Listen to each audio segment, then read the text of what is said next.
രേവതിക്ക് ജോലിയില്ല എന്ന് പറഞ്ഞ് ചന്ദ്രമതിയുടെ കുറ്റപ്പെടുത്തൽ കണ്ട് സഹികെട്ട സച്ചി അവൾക്ക് ഒരു പൂക്കട വീടിന് മുന്നിൽ ഉണ്ടാക്കി കൊടുക്കുകയാണ്. ഫ്ലവർ ഷോപ്പിന്റെ പേര് ചന്ദ്രമതി എന്നാണ് സച്ചി ഇട്ടിരിക്കുന്നത്. പൂക്കടയ്ക്ക് എന്തിനാ എന്റെ പേര് വെച്ചത്? എന്നെ നാണം കെടുത്താൻ വേണ്ടി സച്ചി ഇത് മനഃപൂർവ്വം ചെയ്തതാ എന്നൊക്കെ പറഞ്ഞ് ചന്ദ്രമതി ബഹളം ഉണ്ടാക്കുന്നുണ്ട്. സച്ചിയാണെങ്കിൽ രേവതിക്ക് പൂരി മസാല വാങ്ങിക്കൊടുത്ത് ഭക്ഷണം കഴിച്ചിട്ട് നമുക്ക് പൂ കെട്ടാമെന്ന് പറഞ്ഞ് വീട്ടിലേക്ക് കൊണ്ടുവരികയാണ്. ബിസിനസ്സൊക്കെ കഴിഞ്ഞ് രാത്രി കിട്ടിയ കാശൊക്കെ സച്ചി എണ്ണി നോക്കുന്നുണ്ട്. അത് കണ്ടോണ്ട് ചന്ദ്രമതി കയറി വരുവാണ്. എന്റെ ഭാര്യ ഒരു ദിവസം കൊണ്ട് 600 രൂപ സമ്പാദിച്ചു, ഇനി നിറയെ ബ്രാഞ്ച് ഓപ്പൺ ചെയ്യണം. അങ്ങനെ സച്ചി അവര് കേൾക്കാനായി വിളിച്ചു പറയുന്നുണ്ട്. ഈ 600 രൂപ വെച്ചിട്ട് നമ്മളിനി എന്താ ചെയ്യേണ്ടത്? അങ്ങനെ രേവതി ചോദിക്കുമ്പോ, വലിയ താജ്മഹൽ കെട്ടിക്കോ, 600 കോടി ലാഭമല്ലേ കിട്ടിയിരിക്കുന്നേ എന്ന് പറഞ്ഞ് ചന്ദ്രമതി അവരെ കളിയാക്കുകയാണ്. 1 രൂപയായാലും അത് ഇവള് സമ്പാദിച്ചതാണ്.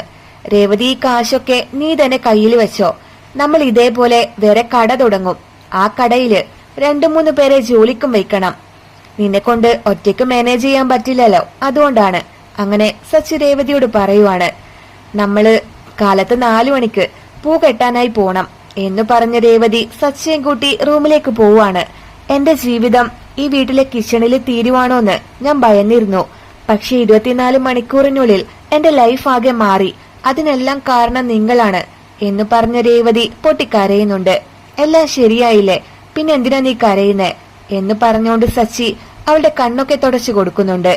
എനിക്ക് ഒരുപാട് സന്തോഷായി, അതാ കണ്ണ് നിറയുന്നേ. അങ്ങനെ രേവതി പറയുമ്പോ, എല്ലാം കൂടി ഒരുപാട് സന്തോഷിക്കല്ലേ, രേവതി കുറച്ച് ബാക്കി വെച്ചേക്കണേ. ഉടനെ തന്നെ നമ്മൾ ഈ കട ഡെവലപ്പ് ചെയ്യും, ഒരുപാട് ബ്രാഞ്ച് ഓപ്പൺ ചെയ്യണം. എല്ലാത്തിലും നീ ഒറ്റയ്ക്ക് ചെയ്യണ്ട, ശമ്പളം കൊടുത്ത് ഒരാളെ കൂടി വയ്ക്കാം. എന്നിട്ട് നീ മുതലാളിയെ പോലെ ആ കസേരയിൽ ഇരുന്നാ മാത്രം മതി എന്നൊക്കെ സച്ചി പറഞ്ഞു കൊടുക്കുന്നുണ്ട്. നിങ്ങൾ എന്റെ കൂടെ ഉണ്ടെങ്കിൽ എനിക്ക് പറ്റാത്തതെല്ലാം ചെയ്യാൻ സാധിക്കും എന്ന് പറഞ്ഞ് സച്ചിയെ കെട്ടിപ്പിടിക്കുവാണ് രേവതി. അടുത്ത ദിവസം രാവിലെ സച്ചിയും കൂട്ടി രേവതി പൂ വാങ്ങിക്കാനായി ടൗണിലേക്ക് പോവുകയാണ്. തിരിച്ചു വരുമ്പോ ഒരു ഹോട്ടലിൽ കയറി സച്ചി രേവതിക്ക് ഫുഡൊക്കെ വാങ്ങിക്കൊടുക്കുന്നുണ്ട്. ഞങ്ങള് കഴിച്ചു, പക്ഷേ വീട്ടിലുള്ളവർക്ക് കൊടുത്തില്ലല്ലോ. അങ്ങനെ രേവതി ചോദിക്കുമ്പോ, അമ്മയുണ്ടല്ലോ അവിടെ, ഒരു ദിവസം അമ്മ തന്നെ ഉണ്ടാക്കി കഴിക്കട്ടെ. അങ്ങനെ സച്ചി മറുപടി കൊടുക്കുവാണ്. നമുക്കൊരു കാര്യം ചെയ്യാം, എല്ലാവർക്കുള്ള ടിഫിൻ വാങ്ങിച്ചോണ്ട് പോവാം. അങ്ങനെ രേവതി പറയുമ്പോ, എന്തിനാ ഇതൊക്കെ? ശരി, നീ പറഞ്ഞാ കേക്കില്ലല്ലോ, നമുക്ക് വാങ്ങിച്ചോണ്ട് പോകാമെന്ന് സച്ചി സമ്മതിക്കുന്നുണ്ട്. അതേസമയം രാവിലെ ചന്ദ്രമതി ഹാളിൽ വന്നിരുന്ന് രേവതിയെ വിളിക്കുകയാണ്. എടി രേവതി, കോഫി എന്താ ഇനിയും വരാത്തെ? നീ എന്താ അടുക്കളയിൽ ചെയ്തോണ്ടിരിക്കുന്നേ എന്നൊക്കെ ചന്ദ്രമതി പറയുന്നത് കേട്ടോണ്ട് അച്ഛൻ കയറി വരുന്നുണ്ട്. നീ എത്ര വിളിച്ചു കൂവിയാലും അവള് വരാനൊന്നും പോകുന്നില്ല. രേവതി ഇപ്പോ ഒരു ബിസിനസ് വുമൺ ആണ്.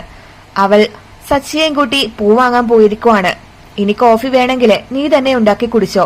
അങ്ങനെ അച്ഛൻ പറയുമ്പോ, എന്ത്, ഞാൻ കോഫി ഉണ്ടാക്കി കുടിക്കാനോ? അങ്ങനെ ചന്ദ്ര ചോദിക്കുവാണ്. അവസാനം ആരും ഉണ്ടാക്കാൻ വരില്ലെന്ന് കരുതി ചന്ദ്രമതി തന്നെ കിച്ചണിൽ പോയി അത് ഉണ്ടാക്കുന്നുണ്ട്. മോളെ ശ്രുതി, നീ ദോശ ഉണ്ടാക്കാമോ? അങ്ങനെ ചന്ദ്രമതി ചോദിക്കുമ്പോ, ഇല്ലമ്മേ, എനിക്ക് കുറച്ച് വർക്കുണ്ട്, ശ്രുതി വാ നമുക്ക് പോകാമെന്ന് പറഞ്ഞ് ശ്രുതി അവനെ വിളിച്ചോണ്ട് പോകുന്നുണ്ട്. അങ്ങനെ ആകെ വിശന്നിരിക്കുകയാണ് ചന്ദ്രമതി.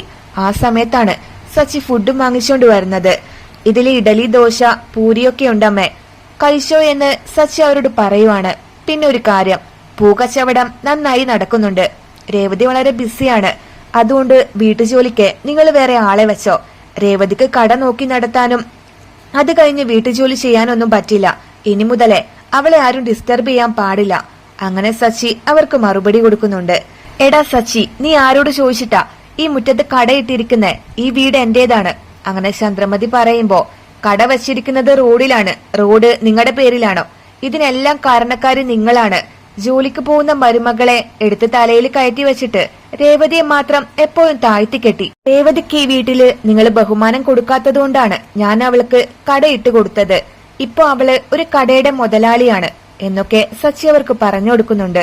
അപ്പോഴേക്കും രേവതി അടുക്കളയിൽ കയറാനായിട്ട് വരുന്നുണ്ട്. രേവതി, നീ കടയിലെ ജോലി മാത്രം ചെയ്താൽ മതി, വീട്ടുജോലി അമ്മ നോക്കിക്കോളും, നീ വാ നമുക്ക് പോകാമെന്ന് പറഞ്ഞ് സച്ചി രേവതിയുടെ കയ്യിൽ പിടിച്ച് കടയിലേക്ക് കൂട്ടിക്കൊണ്ടു പോവാണ്.